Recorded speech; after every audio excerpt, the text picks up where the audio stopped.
దైవ మర్మములు సహోదరుడు భక్త సింగారి అనుభవంలో దేవుడు ఆయనకు బయలుపరిచిన మర్మములను అనుదినము పంచుకొనుట. అక్టోబర్ 8.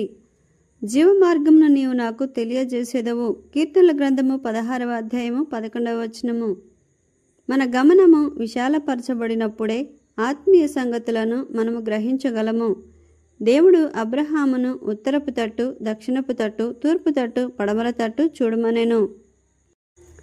మరియు తన స్వాస్యమును విశ్వాసము ద్వారా కోరుకొనుటకు ఆ దేశము యొక్క పొడవున సంచరించుమని చెప్పెను.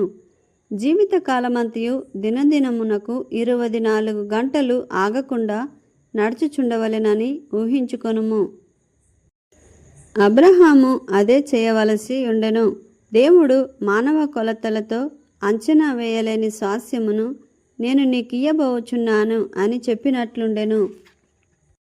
మన విషయములో మన ఆత్మీయ విస్తరణ ద్వారానే దేవుడు అనుగ్రహించిన స్వాస్యమును తెలుసుకొనగలము, దానిని అంచనా వేయగలము.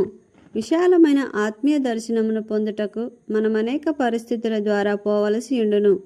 దేవునితో, జీవము గల దేవునితో సహవాసము కలిగి ఉండుట ద్వారానే అతడు దేవుని మార్గములను గ్రహించగలడని దేవుడు అబ్రహామునకు చూపించుచుండెను.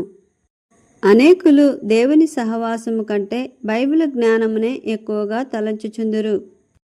బైబిల్ చదువునప్పుడు, ప్రసంగమిచ్చుచున్నప్పుడు వారు అలసిపోరు. బైబిల్ పఠనం నందు వారు ఆనందించుచుందురు. కానీ దేవుని సహవాసము యొక్క అక్కరను గ్రహించుటకు వారికి కష్టముగా నుండును. వారి మోకాళ్లను, వీపులను నిందించెదరు. వీపు నొప్పిగానున్నప్పుడు మోకాళ్ళ మీద ఎట్లుండగలను?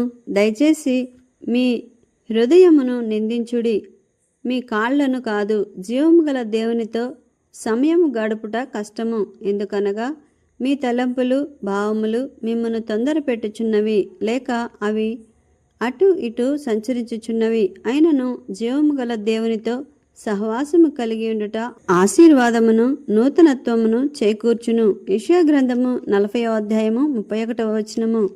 జీవము గల ప్రేమగల దేవునితో సహవాసము కలిగి ఉండుట ద్వారా నీవు అధిక బలము పొందెదవు. దేవుడు అబ్రహామును హెబ్రోనులో కలుసుకొనెను. అతడచ్చటను ఒక బలిపీఠమును కట్టెను. దాని ద్వారా తనను నీతిమంతునిగా చేసిన దేవునికి కృతజ్ఞత చెల్లించుటకు ఆరంభించెను. ఎంత ఎక్కువగా దేవుణ్ణి మనం ఆరాధించేదమో అంత ఎక్కువగా ఆయన నిజమైన సహవాసము నందానందించగలము. ప్రయత్నించి చూడుము.